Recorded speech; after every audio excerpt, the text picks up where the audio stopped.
మత్స్యకారులను ఆదుకుంటామన్న చంద్రబాబు మాటలన్నీ నీటి మూటలయ్యాయి.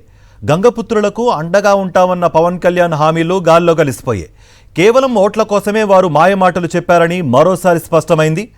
ఓటేసి గెలిపించిన పాపానికి మత్స్యకార భరోసా ఎగ్గొట్టి తగిన బుద్ధే చెప్పారని నెత్తి నోరు కొట్టుకుంటున్నారు గంగపుత్రులు. విశాఖ నగరం ఎంత అభివృద్ధిలో దూసుకెళ్తున్నా మత్స్యకారులకు మాత్రం వేట జరగనిదే జీవనం సాగదు. సముద్రం పైకెళ్లి వల వేస్తేనే వారి నోట్లోకి 4 మెతుకులు వెళ్లేది. సంవత్సరంలో 10 నెలలు వేటకు వెళ్లే గంగపుత్రుడు వేట విరామ సమయంలో 2 నెలలు ఇంటికే పరిమితమవుతారు.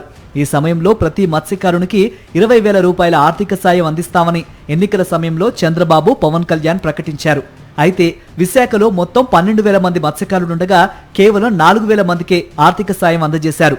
అటు ఉపాధి లేక ఇటు ప్రభుత్వం ఆర్థిక సాయం అందివక మిగిలిన గంగపుత్రుల పరిస్థితి అగమ్యగోచరంగా మారింది.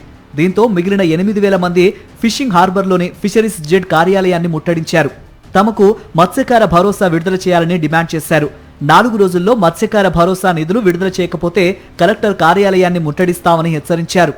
గవర్నమెంట్ పేరుకే మత్స్యకార భరోసా అనే స్కీమును తెచ్చింది తప్ప దాదాపు 75% జట్టు మీద కష్టపడి ఏటకెళ్ళిన వాళ్ళు ఎవరికి కూడా డబ్బులు అనేవి అందలేదు.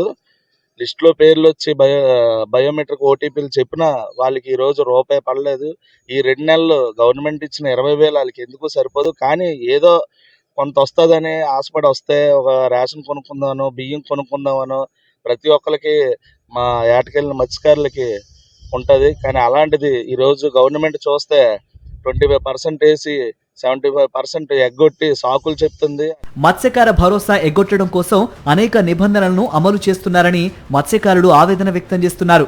రేషన్ కార్డు ఉన్నవారికి, పింఛన్ పొందుతున్న వారికి మత్స్యకార భరోసా అందివ్వకుండా కోతలు పెడుతున్నారని వెల్లడించారు. తాము ఇన్ని ఇబ్బందులు పడుతున్నప్పటికీ స్థానిక ఎమ్మెల్యే వంశీకృష్ణ యాదవ్, ఎంపీ భరత్ ఏమీ పట్టనట్లు వ్యవహరిస్తున్నారని మండిపడ్డారు. కూటమి సర్కారు అధికారంలోకి వచ్చిన మొదటి ఏడాది కూడా మత్స్యకార భరోసాను ఎగ్గొట్టిన విషయాన్ని ఈ సందర్భంగా ప్రస్తావిస్తున్నారు.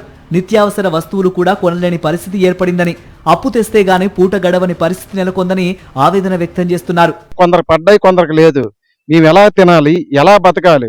ఈ యుద్ధం కారణంగా ఒక వస్తువు కొందామంటే 100 రూపాయలది 200 కొనడం వస్తుంది. అలాగే డీజిల్ రేటు ఫస్ట్ 3 రూపాయలు పెరిగింది, వెంటనే ఒక 1 వీక్లో 90 పైసలు పెరిగింది. ఈ డబ్బులు పడిన డబ్బులు వెంటనే గవర్నమెంట్ వేయాలని కోరుచాను. నిరసనకు దిగిన మత్స్యకారులను పోలీసులు బెదిరిస్తున్నారు. తప్పుడు కేసులు బనాయిస్తామంటూ హెచ్చరిస్తున్నారు. మరోవైపు మత్స్యకారుల పోరాటానికి వైఎస్ఆర్సీపీ మద్దతు ప్రకటించింది. వారికి ఎల్లప్పుడూ అండగా నిలబడతామని స్పష్టం చేసింది.